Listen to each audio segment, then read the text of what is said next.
Praise the Lord. இன்றைக்கான வசனம், பெலிஸ்தர் தங்கள் சேனைகளை எல்லாம் ஆபேக்கிலே கூடிவர செய்தார்கள். இஸ்ரவேலர் எஸ்ரேலில் இருக்கிற துறவண்டையிலே பாளையம் இறங்கினார்கள். இது நம்ம பார்க்கறதுக்கு வேணா ஏதோ இஸ்ரேல் பெலிஸ்தர் அப்படின்ற மாதிரி தெரியலாம். ஆனால் இதுக்குள்ள ஒரு ஆவிக்குரிய சத்தியம் இருக்கு. முதலாவது, ஆபேக்கிலே தன் சேனைகள் எல்லாம் கூடி வர செய்தாங்க பெலிஸ்தியர் அப்படின்னா, ஆபேக்கு அப்படிங்கும்போது ஒரு பலமான இடம், ஒரு கோட்டை. அது மட்டும் இல்லை, யுத்தம் பண்ணக்கூடிய ஒரு இடம், போர் நடக்கும் ஒரு இடம் அப்படின்னு அர்த்தம். அங்கே தான் சேனைகள் எல்லாம் கூடி வர செய்கிறாங்க. ஆனால் இஸ்ரவேலர்கள் எங்கே இருக்கிறாங்க அப்படின்னா, துறவண்டையில் அவங்க போர் செய்கிறதற்காக பாளையம் இறங்கியிருக்கிறாங்க. துறவண்டை அப்படிங்கும்போது நீரூற்று அப்படின்னு அர்த்தம். அந்த நீரூற்றை நாம் இன்னும் தெளிவாக புரிந்து கொள்ளணும் அப்படின்னா, தன்னைத்தான் வெறுத்தல் என்பதன் அர்த்தம் இருக்கும். உலகத்தை விட்டு விலகுதல் அப்படிங்கிற ஒரு அர்த்தம் இருக்கும். முழு அர்ப்பணிப்பு என்கிற ஒரு அர்த்தம் இருக்கும். பாவத்துக்கு மரித்து நீதிக்கு பிழைத்து வாழக்கூடிய,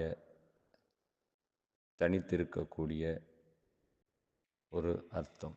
இப்படி பலவித அர்த்தங்கள் இருக்குது. அதுபோல் ஆபேக் அப்படின்றத நம்ம பார்த்தோம். ஆனால் அதே நேரத்தில் ஆபேக் அப்படிங்கும்போது உலக வல்லமைகளெல்லாம் ஒன்று கூடி நம்மை சோதிக்கும் இடம். முதலாவது. அடுத்தபடியாக உலக காரியங்கள், உலக வல்லரசு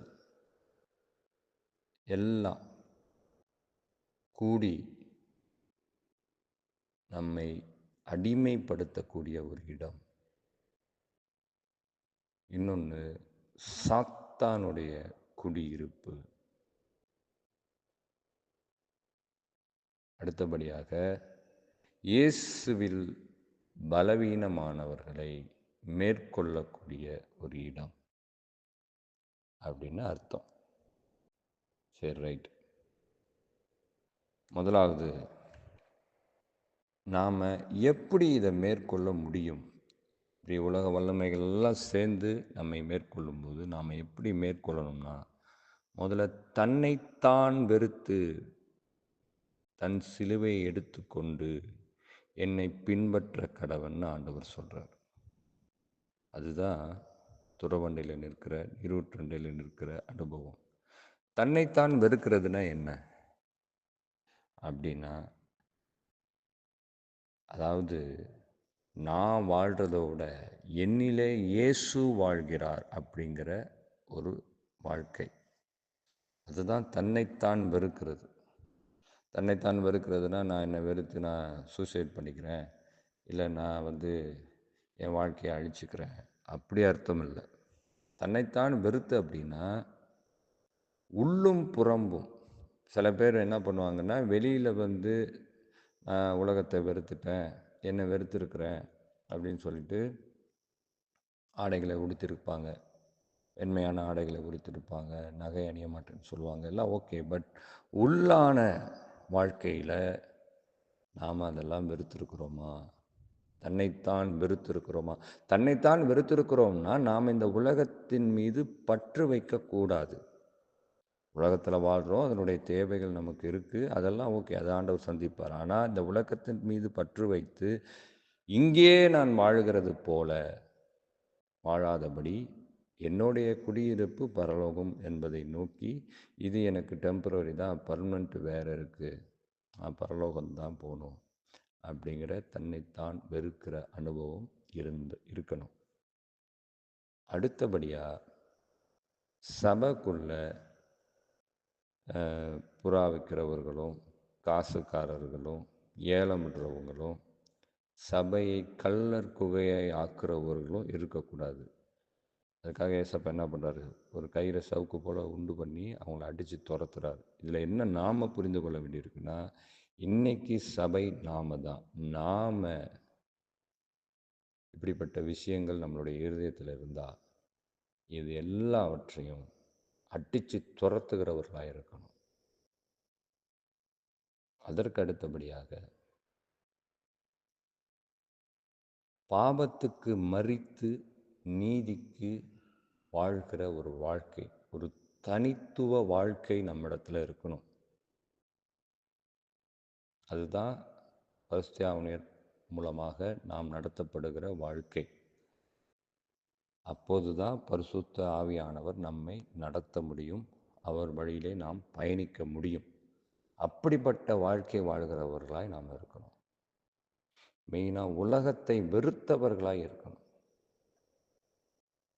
வேதத்துக்கு புறம்பான எந்தெந்த உலக காரியங்கள் இருக்கிறதோ அது அத்தனையையும் வெறுத்தவர்களாய் நாம் இருக்கணும். அப்படி இருக்கணும். அடுத்தது இந்த நீரூற்று, இந்த பரிசுத்த ஆவியானவர், அவர் நமக்கு ஜீவ ஊற்றா இருக்கிறார். அவர்தான் நமக்கு உயிர், நமக்கு ஜீவன். அவர் நம்மை நடத்துகிறவராயிருக்கிறார். அவரண்டே நாம் நிற்கும்போது நம்ம எந்த உலக வல்லமையும் மேற்கொள்ள முடியாது. இன்னொன்று, அது ஜீவ காலமும் ஊறுகிற நீரூற்று, நித்தியமாய் ஊறுகிற நீரூற்று. அது நம்மிடத்துல இருக்கக்கூடிய அந்த பரிசுத்த ஆவியானவர், கர்த்தர் நமக்கு கொடுத்திருக்கிறது, ஏசப்பா நமக்கு கொடுத்திருக்கிறது. அப்படிப்பட்ட அந்த ஜீவ ஊற்று நண்டிலே நாம் நிற்கும்போது, ஆபேக்கும் சரி, எங்கே வேணாலும் சரி, எகிப்தானாலும் சரி, எந்த இடமா இருந்தாலும் சரி, நாம் ஈஸியாக அவைகளை மேற்கொள்ள முடியும்.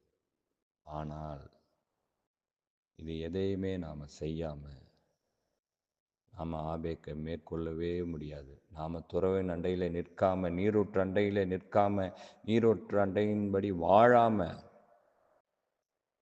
நாம் ஆபேக்கை மேற்கொள்ள முடியும், உலக வல்லமையை மேற்கொள்ள முடியும், உலக தீமைகளை மேற்கொள்ள முடியும், சாத்தானை மேற்கொள்ள முடியும்னா கண்டிப்பாக முடியாது.